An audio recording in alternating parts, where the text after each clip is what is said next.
मेरी बेटी अक्सर रात को अपने सौतेले भाई के साथ सोती थी। दोनों ही जवान थे। मेरी बेटी सुबह सवेरे कमरे से नहाकर निकला करती थी और अक्सर बेहोश हो जाती थी। एक दिन मेरी बेटी वॉशरूम में उल्टियां कर रही थी। मुझे कुछ शक सा हुआ और मैं रात को इनके कमरे में चली गई। अचानक दरवाजा खुला तो मेरा दिल फट गया। मेरा सौतेला बेटा और बेटी बेड पर एक साथ। मैं शादी के तीसरे साल ही बेवा हो गई थी। इस वक्त मेरी उम्र 20 साल थी, क्योंकि मेरे बाप ने मेरी शादी 17 साल की उम्र में ही कर दी थी। मैं अपने माँ बाप की अकलौती बेटी थी, मगर मुझे ऐसा लगता था कि मैं इन पर एक बहुत बड़ा बोझ थी। मेरे पैदा होने के बाद मेरी माँ फिर से औलाद की खुशी ना देख पाई थी और मेरे वालिद को बेटे की बहुत ख्वाहिश थी, मगर वो कुछ खानदानी सख्तियों की वजह से दूसरी शादी ना कर सके। बस इसी वजह से वो मुझे दिल से प्यार नहीं करते थे। हर वक्त मुझसे सख्ती से बात करते और इसी वजह से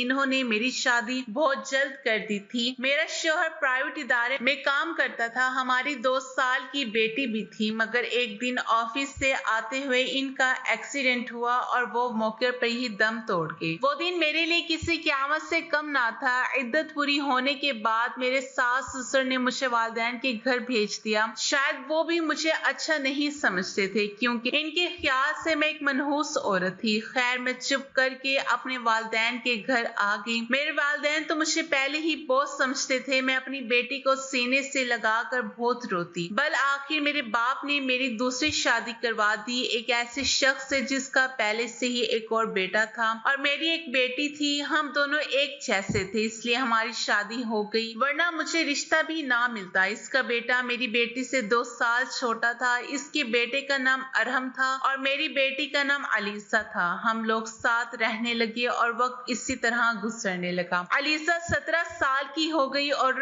अरहम 15 साल का, जब अरहम के वालिद साहब इस दुनिया से चले गए, यानी कि मेरा दूसरा शौहर भी फौत हो गया। इनकी तबीयत बड़ी खराब रहती थी, इसलिए इनकी बीमारी के साथ ही इस तरह गुजर बसर हो रहा था। घर हमारा था, इसलिए किराए की टेंशन नहीं थी। एक दिन हम सब सो रहे थे कि बहुत ही जोर से आवाज आई। मेरा दिल तो फट गया। मैं बुरी तरह डर गई। मैंने देखा ये तो अरहम के कमरे से आवाज आई थी और इसके कमरे की छत गिर चुकी थी। मैं पूरी तरह घबरा गई कि कहीं अरहम भी तो छत के नीचे नहीं आ गया। वो तो मेरे शौहर की आखिरी निशानी थी। मैं भागकर इसकी तरफ गई तो वो वहां नहीं था और शायद बाथरूम जाने के लिए उठा था और शायद इसी तरह इसकी जान बच गई थी, क्योंकि इसके कमरे की छत गिर गई थी। मैंने अल्लाह ताला का शुक्र अदा किया, लेकिन अब हमारे पास इतने पैसे नहीं थे कि हम दोबारा से छत गिरवा सके। कमरे को तो कबाड़ बन गया था। सारी छत गिर चुकी थी और बस इसको इसी के हाल पर छोड़ दिया। इसके बाद मैंने अपने लिए बिस्तर किचन में डाल दिया और कमरे में दोनों बच्चों को सोने के लिए कह दिया, क्योंकि बाहर तो बहुत सर्दी थी और बाहर कोई सो नहीं सकता था और कमरे में एक बेड और एक चारपाई थी। 2 लोग भी बड़ी मुश्किल से सो पाते। अब वो दोनों कमरे में सो जाते थे। मजबूरी थी, क्या करते।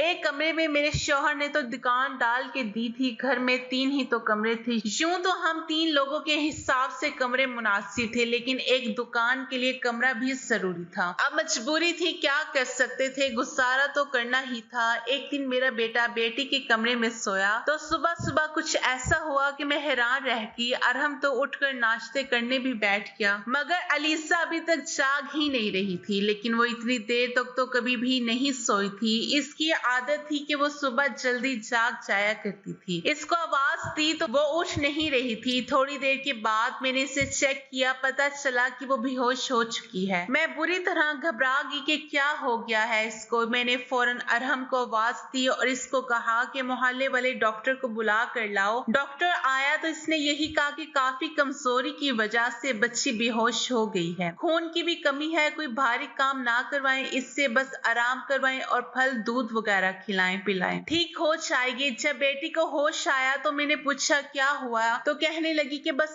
ऐसे ही बैठे बैठे बेहोश हो गई थी। मैंने अपनी बेटी को कहा कि तुम आराम करो, मैं तुम्हारे लिए नाश्ता बना कर लाती हूँ। अच्छा, मैं नाश्ता बनाकर कमरे में वापस आई तो वो कमरे में नहीं थी और कमरे के बिस्तर पर चादर भी नहीं थी। मैंने बाहर जाकर देखा तो वो इसी चादर को बैठकर धो रही थी। मैंने कहा कि अभी अभी तुझे होश आया है और तू यहाँ बैठकर काम कर रही है। डॉक्टर ने कहा है कि आराम करना है, कुछ कुछ खाएगी पिएगी तो ठीक हो जाएगी, चल उठ जा यहाँ से। तो वो कहने लगी कि नहीं, मुझे ये चादर लाजमी धोनी है। बिस्तर पर बिछाने के लिए एक ही चादर है हमारे पास। मैंने कहा कि अचानक से चादर धोने का भूत कहाँ से सवार हो गया तेरे सर पर? इतनी तो चादर गंदी नहीं थी, छोड़ दे इसको, मैं खुद धो दूंगी। लेकिन मेरी बेटी ने मेरी बात ना मानी और चादर को धोकर तार पर फैलाकर इसके बाद ही नाश्ता किया। फिर थोड़ी देर के लिए सो गई। अरहम तो काम पर चला गया। इसको मैंने सिर्फ मैट्रिक तक ही पढ़ाई करवाई थी और वह एक जूतों की दुकान पर काम किया करता था। घर में एक करियाने की दुकान मैं खुद ही चलाती थी। वैसे भी इस दुकान में ज्यादातर बच्चे ही आते थे। दिन इसी तरह गुजर गया। इस रोज अरहम ने कहा कि मैं खाना खा के आया हूँ और वो देर से आया था। अलीसा पहले ही कमरे में जाकर सो चुकी थी और वो भी जाकर कमरे में सो गया। मैंने किचन में चारपाई डाली थी। जगह बदलने की वजह से नींद नहीं आ रही थी। अपने शौहर को याद कर रही थी। मेरा दूसरा शौहर बहुत अच्छा था, मेरा बहुत ख्याल रखता था। इसने कभी मुझे मेरी पिछली शादी का ताना नहीं दिया था। मेरी बेटी को हमेशा अपनी बेटी समझता था और मैंने भी अरहम को कभी ये नहीं बताया कि वो मेरा सुतेला बेटा है। इसने भी अपने हिस्से का प्यार मुझसे ले लिया। वैसे भी अब हमें इसी का सहारा था। वह इस घर में मर्द था, वरना हम दो औरतें कहाँ जाती। काम भी अच्छे तरीके से कर रहा था। मैंने इससे कहा कि अपने आगे की पढ़ाई प्राइवेट कर लो, क्योंकि अगर इसके पास कोई अच्छी डिग्री होगी तो कोई अच्छी नौकरी मिल जाएगी। वो मेरी हर बात मान लेता था। लेकिन अगले दिन फिर कुछ ऐसा हुआ कि मैं हैरान रह गई। अलीसा फिर से बेहोश हो चुकी थी और इस बार तो इसकी शक्ल देखकर लग रहा था कि जैसे इसके जिस्म से सारा खून ही खींच लिया गया है। बिल्कुल पीली पड़ गई थी। मैंने फिर से डॉक्टर को बुलाया और डॉक्टर ने वही बात कही कि मैंने आराम करने को कहा था। इसको खाने में क्या खिलाया था? मैंने सारी तफसील बताई। मैंने कहा कि यखनी बना कर दी थी और फल फ्रूट भी खिलाए थे। पूरा दिन कोई काम भी नहीं किया। तो डॉक्टर ने कहा फिर दोबारा से कैसे इतनी कमजोरी होगी? आप इस बात को सीरियस नहीं लेंगे तो आपकी बेटी की जान को भी खतरा हो सकता है, क्योंकि इस तरह से अचानक बेहोश हो जाना और कई घंटे तक बेहोश रहना कोई मामूली बात नहीं है। डॉक्टर ने सख्ती से तलकीन की और वो वहां से चला गया। मैंने भी अपनी बेटी को जब होश में देखा तो इससे कहा कि तूने अब फिर से कोई काम किया तो मुझसे बुरा कोई नहीं होगा। लेकिन थोड़ी देर बाद ये देखकर मैं हैरान रह गई। वो फिर से चादर को धो रही थी। इस दफा तो मैं इसे दूर से देखकर हैरान रह गई, क्योंकि जो भी वो कर रही थी इसे सब कुछ मालूम था। वो बेहोशी से उठकर चादर को क्यों धोना शुरू कर देती थी? ये सब कुछ क्या हो रहा था? और वो तब से बेहोश हो रही थी जब से मेरे बेटे ने इसके कमरे में सोना शुरू किया था। मेरा बेटा इसके लिए गैर महरम था, लेकिन बचपन से दोनों एक साथ बड़े हुए थे।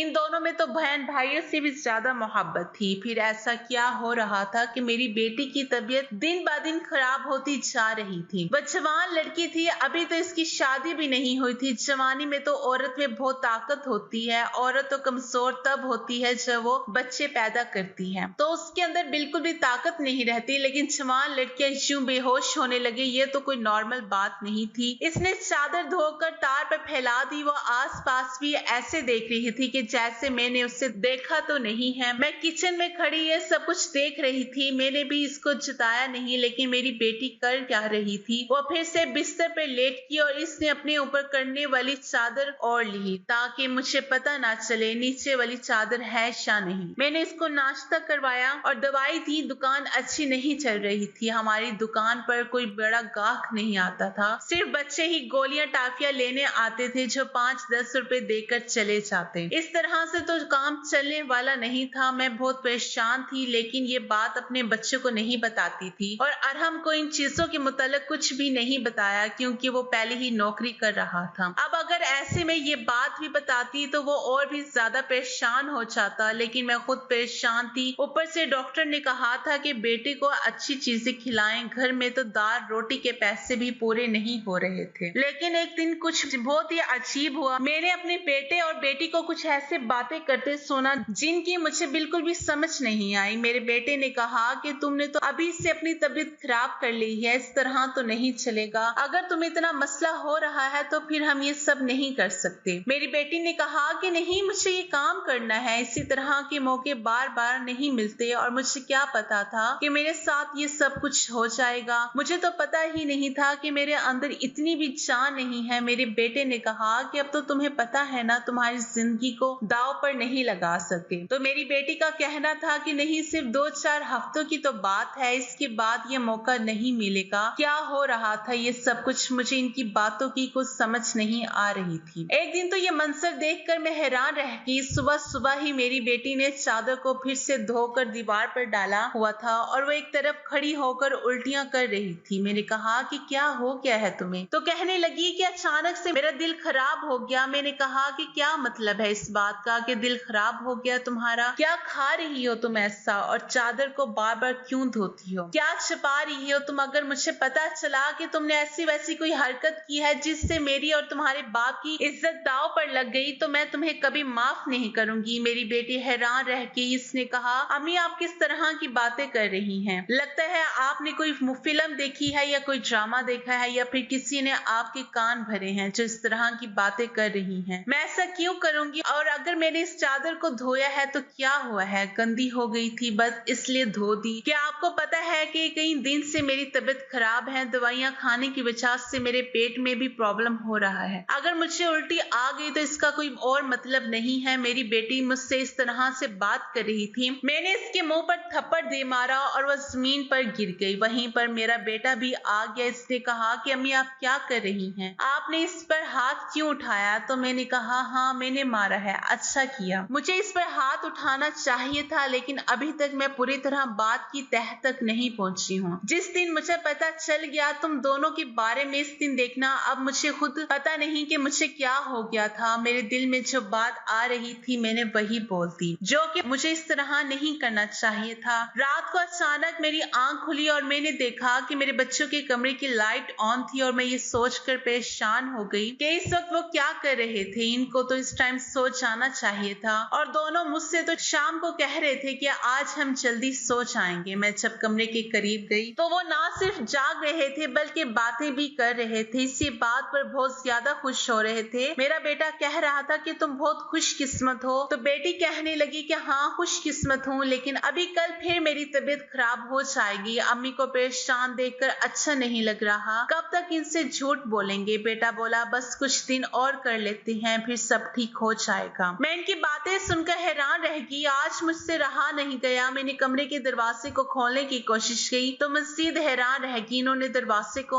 अंदर से बंद क्यों किया था? क्या वजह थी दरवाजा बंद करने की? क्या था? वैसे भी अब मौसम बदल रहा था, इनको दरवाजा खोलकर सोना चाहिए था। मैंने दरवाजे पर बार बार दस्तक देना शुरू कर दी, लेकिन इस तरह से दस्तक देने के बावजूद भी इन लोगों ने दरवाजे खोलने में आधा घंटा लगा दिया। और इसके बाद जो मैंने कमरे में देखा तो इनके अलावा कोई भी नहीं था, और वो दोनों ऐसी शक्ल बनाकर बैठे थे कि जैसे नींद से जागे हैं। मैंने कहा कि झूठ नहीं बोला करो, तुम लोग जाग रहे थे और बातें कर रहे थे। इन्होंने कहा कि हम क्यों इस टाइम जागेंगे और बातें क्यों करेंगे? हमारा कौन सा कल पेपर है जो हम तैयारी कर रहे थे? हम लोग तो सो रहे थे। मुझे इन दोनों की हरकतें समझ नहीं आ रही थी। मेरे पास बोलने के लिए कोई बात ही नहीं थी, क्योंकि वो दोनों तो ऐसे ही बैठे थे जैसे नींद से जागे हैं। इसके बाद मैंने इनको कुछ नहीं कहा और वहां से चली गई, लेकिन मैं समझती थी कि कोई ना कोई गड़बड़ जरूर है। मैं ये देखकर हैरान रह गई कि एक दिन मेरी बेटी के बाजू पर नील के निशान भी थे। ये तो जख्म के निशान थे। कुछ समझ नहीं आ रही थी कि इसे क्या लगा था। मैंने इससे पूछा तो इसने कहा कि छुरी लगी है, लेकिन छुरी उंगली पर लगती है, बाजू पर नहीं। वो भी इतनी दफा मेरी बेटी मुझसे कोई ना कोई बात छुपा रही थी। कभी बेहोश हो जाती थी, कभी इसके जिस्म पर अजीबो गरीब किस्म के निशान होते थे, और कभी उठकर अपने बेड की चादर धोने लग जाती थी और मुझे कमरे में जाने भी नहीं देती थी। मेरा दिमाग जिस तरफ जा रहा था मैं वैसे सोचना नहीं चाहती थी। मेरी गलती थी। मैंने आग और पानी को क्यों एक साथ रखा? मुझे ऐसा नहीं करना चाहिए था। मैंने सोच लिया कि मुझे क्या करना है। मुझे दीन की बहुत अच्छी समझ थी। जब सगे बहन भाई को इस्लाम ने 10 साल की उम्र में ये हुक्म दिया है कि इनका बिस्तर अलग कर दो, तो फिर मैं कैसे सुतेले बहन भाई को एक ही कमरे में सुला रही थी? ये मेरी गलती थी जब हम दीन के खिलाफ जाएंगे तो मसाइल तो पैदा होंगे। जिस किस्म के ख्यालात मेरे जहन में आ रहे थे, अगर खुदा ना खास्ता वो सच होते तो फिर सारा का सारा कसूर मेरा है। अब मैं अपने बेटे और बेटी पर नजर रखती थी। एक दिन अरहम अलीसा को कोई चीज लाकर दे रहा था। मैं इनकी बात सुनने लगी। इसने कहा कि ये दवाई है, तुम इस मसले के लिए ये दवाई ले लो तो सब कुछ ठीक हो जाएगा। इसने मेरी बेटी को छुपा कर कोई गोलियां दी। मैं परेशान हो गई, किस चीज की गोलियां दे रहा है, कौन सा मसला है ये दोनों हल करना चाहते हैं और इसके बारे में मुझे पता नहीं है। और ये दवाइयां कुछ अजीब सी क्यों लग रही हैं। और मेरी बेटी ने भी दवाइयां फौरन से पकड़ ली और इनको अपने दुपट्टे के पल्लू में छुपा लिया। बेटे ने कहा कि रात को सोने से पहले खा लेना तो फिर अगले दिन तुम बेहोश बिल्कुल भी नहीं होगी। और 2-3 दिन तक तो मेरी बेटी वाकई बेहोश नहीं हुई, लेकिन उसके बाद शायद इसकी गोलियां खत्म हो गई और एक दिन फिर से वो बेहोश पड़ गई। मेरा बेटा भी घर पर नहीं था, इसलिए मैंने आज फायदा उठाने के बारे में सोचा। मैंने बहुत एहतियात से वो चादर अपनी बेटी के नीचे से खींच ली और इसको तरीके से फोल्ड कर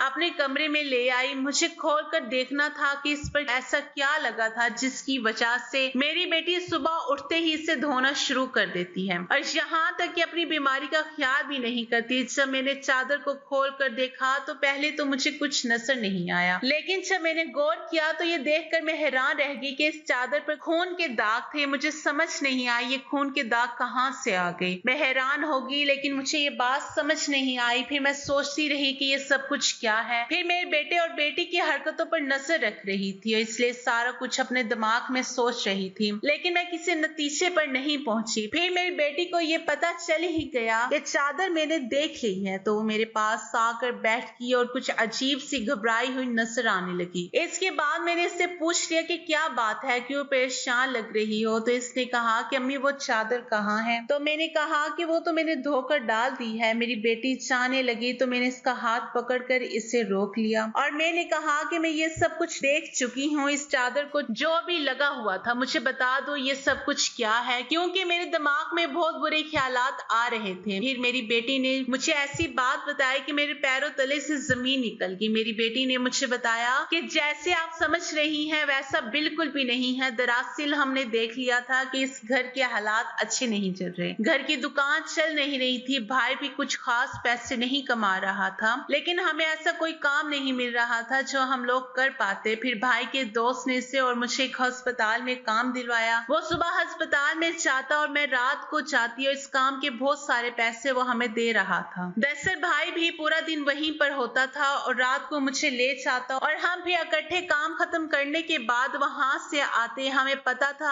आप कभी भी हमें अस्पताल काम करने नहीं देंगी, इसलिए हम आपको ये सब कुछ बताना नहीं चाहते थे कि हम ये सब काम कर रहे हैं। और अस्पताल में जगह जगह गंदगी की वजह से एलर्जी हो जाती है, जिसकी वजह से मैं सुबह बेहोश हो जाती थी। भाई ने मुझे जो दवाई ला कर दी वो भी इसी हवाले से थी ताकि मेरी एलर्जी कम हो जाए। अम्मी भाई का वो दोस्त बहुत अमीर है और इस काम के बहुत ज्यादा पैसे दे रहा था और हमने इतने पैसे बना लिए हैं कि हम इस कमरे की छत भी डलवा सकते हैं और घर का कुछ राशन भी ले सकते हैं। हमें पता है कि आपको अस्पताल में जॉब करना पसंद नहीं है, इसलिए हमने आपको ये बात नहीं बताई थी, लेकिन आपने तो न जाने क्या क्या सोच लिया, हम पर इतना शक किया। उस दिन आपने जो बातें की वो हमारे दिमाग में तीर की तरह जाकर लगी थी। मैं जानती हूँ कि वो मेरा सुतेला भाई है, लेकिन वो मेरे सगे भाइयों की से भी बढ़कर है। इसने हर बार सिर्फ हमारे बारे में ही सोचा है कि देखा जाए तो हम इसके क्या लगते हैं। इसका बाप भी तो इस दुनिया से जा चुका है और इसके अपने रिश्तेदार भी हैं जो कि हमसे बहुत ज्यादा अमीर हैं। वो इनके साथ भी जाकर तो रह सकता है, लेकिन वो फिर भी हमारे साथ रहता है क्योंकि वो हमें अकेला नहीं छोड़ना चाहता। इसने हमेशा मुझे अपनी बहन ही जाना है, कभी मुझसे कोई गलत बात नहीं की। वो हमारा साथ भी देता है, हमारे लिए सब कुछ करता है। पूरा दिन वो काम करता है, रात को मैं इसकी मदद करती थी। वो कहता था कि वो रात में भी ये सब कुछ कर लेगा, लेकिन फिर भी मैं इसकी मदद कर रही थी। मुझे ये सुनकर बड़ा अफसोस हुआ क्योंकि मैंने वाकई बहुत ज्यादा गलत बात सोच ली थी, इतनी ज्यादा गलत बात कि जो बिल्कुल भी मुझे सोचनी नहीं चाहिए थी। मैंने ये बात अरहम को नहीं बताई और मेरी बेटी ने भी इसे बताने से मुझे मना किया था कि मुझे सारी बात का पता चल गया है, क्योंकि अब ये काम वैसे भी खत्म हो गया था और मैं इसकी नजरों में और ज्यादा गिरना नहीं चाहती थी। इसने कमरे की छत डलवा दी और अब हमारा घर का कमरा भी ठीक हो गया था। आहिस्ता आहिस्ता आहिस्ता हमने बहुत मेहनत की। मेरी बेटी ने भी घर में बच्चों को ट्यूशन पढ़ाना शुरू कर दिया। हमारे हालात पहले से बेहतर होने लगे। आहिस्ता आहिस्ता इतने बेहतर हो गए कि हमारे घर में कोई तंगी नहीं रही थी। मेरे साथ जिंदगी ने बहुत बुरा किया, लेकिन अच्छा ये किया, मुझे बहुत ज्यादा नेक औलाद दी। चाहे वो औलाद मेरी अपनी थी या पराई, मेरे दोनों बच्चे ही माशाल्लाह बहुत ज्यादा नेक और मेहनती हैं और इस बात को समझते हैं। अभी इनकी मेहनत के दिन है, हाथ पर हाथ रख कर नहीं बैठ सकते, क्योंकि इनके सर पर बाप नहीं है और मैं भी कुछ खास नहीं कर सकती। इनको इस बात का एहसास है और ये वाकई बहुत बड़ी बात है। अल्लाह का शुक्र है कि अब सब कुछ ठीक है। शुक्र है खुदा का कि वो सब नहीं हुआ जो मैं सोच रही थी, लेकिन ऐसा हो भी सकता था। अगर ऐसा होता तो मैं कहाँ जाती। बस आखिर में इतना कहना चाहूंगी कि जो खुदा का हुक्म है वही हुक्म हमें बचा लाना चाहिए। हमारे बच्चे समझदार हैं, उनके दिल में ऐसी कोई बात नहीं है, लेकिन फिर भी मैं ऐसी माओ को नसीहत करूंगी कि इस मामले में सख्त एहतियात करें और वो गलती ना करें जो मैंने की है। मुझे दोनों को एक कमरे में रखना नहीं चाहिए था, क्योंकि जो ना हुआ वो भी हो सकता था और अगर हो जाता तो सब कुछ खत्म हो जाता। हमें सबसे पहले अपने रब का हुक्म सामने रखना चाहिए और रब का यही हुक्म है कि जब बच्चे 10 साल के हो जाएं तो इनका बिस्तर अलग कर दो, और अगर ये हुक्म है तो यकीनन इसके पीछे मसलत भी है। तो ये थी आज की हमारी कहानी। वीडियो अगर पसंद आए तो लाइक और शेयर जरूर कीजिएगा। हमारे चैनल को जरूर सब्सक्राइब कीजिएगा ताकि हर आने वाली वीडियो को नोटिफिकेशन बर वक्त आपको मिल सके। शुक्रिया।